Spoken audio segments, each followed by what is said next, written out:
Hey Coco. Hi. Hi, how are you, sweetheart? Good. How are you? Good. Where are you calling me from today? I'm at home. I'm At in Vegas. home? Yes, I'm in Vegas. Oh, wow, nice. I was in Vegas a couple of years ago. Loved it. Oh, It was okay. really awesome. We got there, my whole family went there after my sister was diagnosed with being cancer free. We Oh, went there for a nice trip with her family and we had such a blast. It was really great. that's amazing. That's How long awesome. have you lived there? 10 years. Yeah, so you Been love it. I absolutely love it. I've been Cool. performing on the Vegas Strip for 10 years now. Yeah. I'm getting old. So now, so let's dive right in. Actually, so the first question I'm supposed to ask, I think, we're talking about Dragapalooza. So we'll start with that, I guess. So tell us what everybody should know going into the Dragapalooza um, that is coming up this weekend, I believe, on the 16th. Is that right? Yes, the Yeah. 16th. It's a different type of show, and it's one that you probably have never ever seen before. I mean, of course, people are used to um, drag queens performing and lip syncing. Well, this is a completely different experience. We're all singing live with a live band. It's spectacular. And to be honest with you, I've been performing for almost 30 years. Yeah. So for me, uh, tapping back into being able to perform live and sing live with a band is actually one of the most amazing experiences for the entertainer as well as the audience. So Yeah, of course. it's one of the shows that I have the most fun doing I bet. because the fans are so used to seeing us a certain way, and when they get to see us like this, it makes us kind of vulnerable. But they are vulnerable as well because they're actually tapping into seeing us in a whole different light. And Oh, the best part of doing the show is, which the show this time is it's actually streaming live. yeah. Normally after our shows, because we've traveled the country, we've been everywhere. Um, is actually meeting the fans and them telling us that, wow, this was a different experience, that I've never seen you like this. I never thought you could actually do this. Yeah. So it's fun when people recognize your work. And with the show's a lot of fun. It's high energy. It's rock music, pop music, all kinds of genres. So everybody who tunes in to see the show, they're all gonna find something that they love about it. There's country, rock, R&B, there's soul, all of it. It's an amazing experience. It really Yeah. is. So can you tell me without ruining any surprises, is there a song or two that you want to tell me that you perform, or do you want to save You that? know what? It's so fun because I kind of like want to leave it to their imagination so they can be surprised and shocked. Sure. But the music that was chosen for the show, Chris Cox is an amazing DJ. He's an amazing DJ, an amazing artist who actually is like the show director of the show. He's the musical director of the show. Yeah. So what happened with us is we actually sat down with him and we were able to pick some songs, go over some songs, and he made the last decision of what made the cut and what didn't make the cut. Okay. And but working with him was so amazing because he makes you as an artist feel comfortable about what you're about to present. And for us, it's a little bit more stressful because it's different than lip syncing. I can go out there and lip sync a show and give my best, and maybe I'm not feeling my best that day, but I can give you a great show and be done with it. This show, when we were traveling as well, it's whatever you say into that mic, Yeah. it's gonna come out. So if you're not feeling the best that day, you have to really like sit and concentrate and be able to pull out this amazing performance. So we got to experience mainly what a lot of the musical artists of our time experience with traveling and touring and actually performing. Yeah. It's How I cool. have to admit though, it's a different rush. It's a different rush of adrenaline to actually be in control and have that power of you're going to speak and you're going to sing and people are going to respond to what you say and they know that it's authentically you. Yeah. That's the difference. It's authentically you. People are going to be shocked. They're going to be amazed Yep. because it's just it's an experience all its own. That is so cool. So I haven't seen I don't think I've seen a drag performer sing live in many, many years. Mm, You know, and this is a sold out tour, right? yeah. Originally, this was a sold out tour. Yes. When they announce it all the time, it's because it's so different. The fans they're on it. They're on Yeah. top of it. And literally we sell out the shows and then we travel and we do them. I don't know if I can tell this little secret, but the show I is, won't tell anyone. you won't tell anyone, Yeah. just millions of people. The show is planning on doing a residency here in Las Vegas. Ah, And how cool. that's going to be an experience all its own as well. You know, we Yeah. have other shows that are on the strip, and RuPaul's Drag Race Live opened last year, Yeah. and that's coming back, which I enjoy doing that. But this for me is a whole different world. It's a whole different world. And we love it. We love doing it. We love doing it. Yep. So tell me, so how many people are in the show, roughly? There's Courtney Act, Yep. who she's she's kind of known for singing live, and she does an amazing job. There's Sharon Needles, which of course, if you think Sharon Needles, if you know anything about Sharon Needles, it's going to be heavy metal rock all the way. There's another girl, Rhea Latre.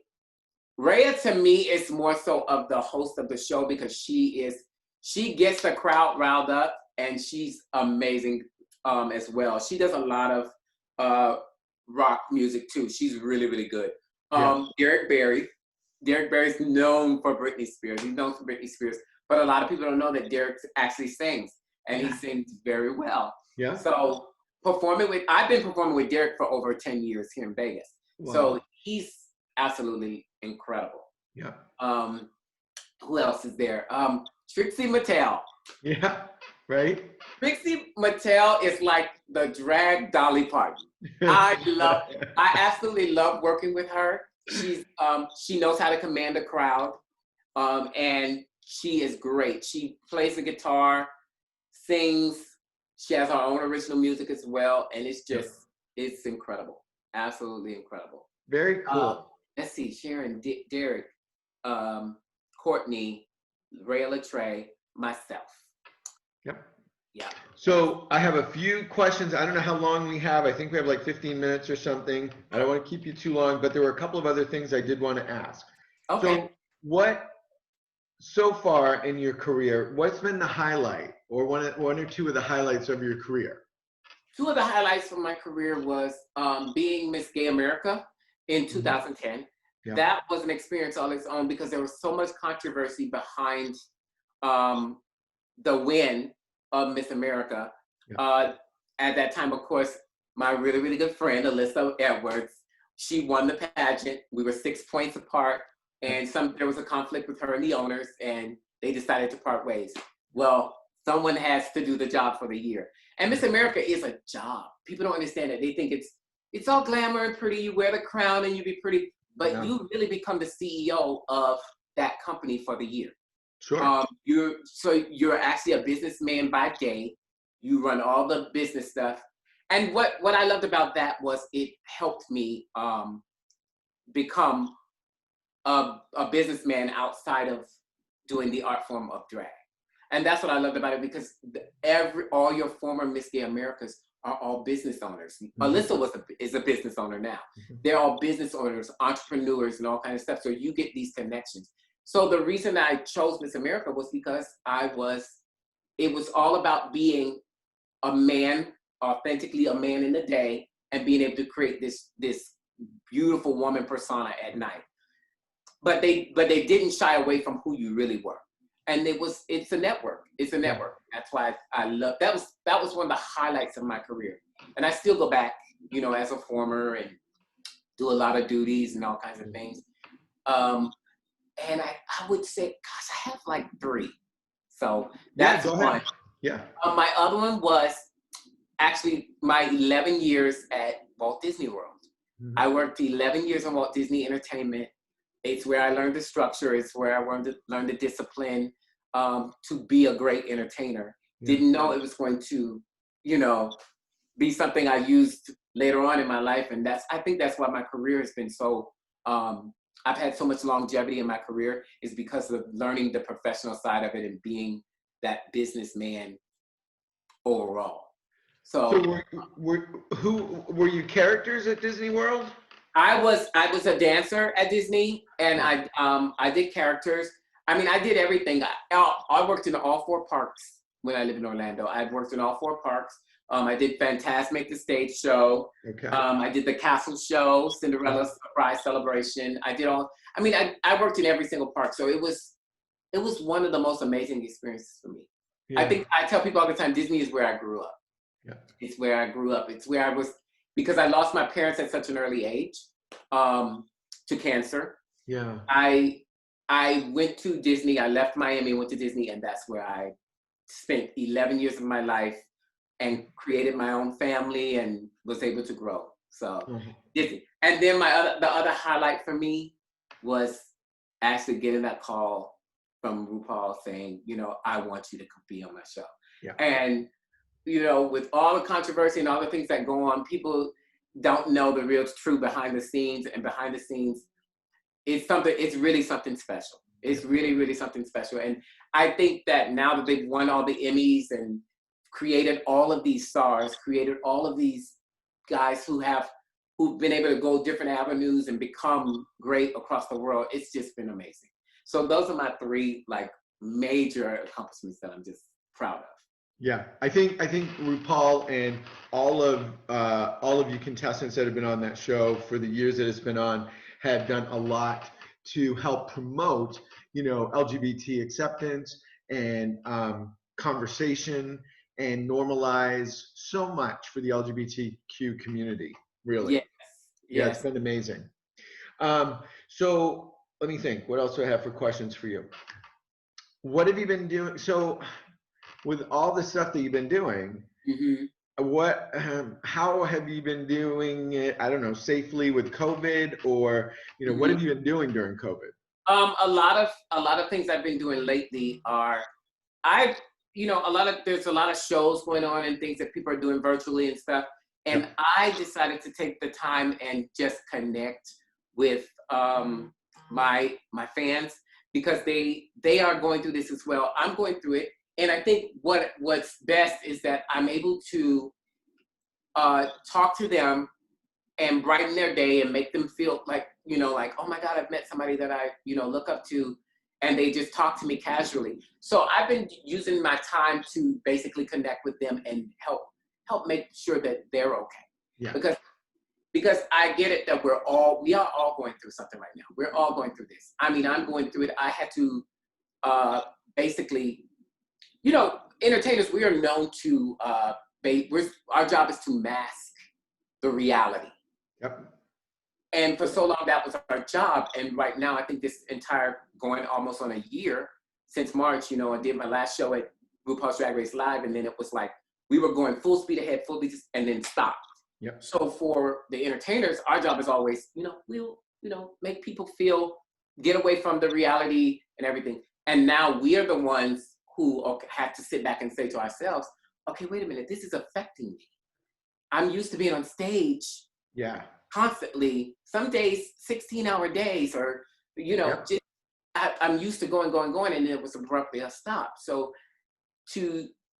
immediately our brains go into protection mode, and we have to mask the reality for everyone else, and we don't deal with the things ourselves. So I had to deal with it for myself. I woke up one day going through this pandemic, probably 3 months in, and I had to look in the mirror. I was brushing my teeth, and I stopped and I looked in the mirror and said, this is affecting you. You have to verbally say it. And if you need to get help and talk to a counselor or somebody, do that. So for me, when I thought about that, I took a few minutes and thought about it. And then that's how I ended up with, let me go and connect with the people, because they're hurting too. And that will be therapy for me if I can help them too in this way. Yeah. So I decided not to do a bunch of performances and all kinds of things online. I wanted to reach into people's hearts and help them get through what this is, because we're all affected.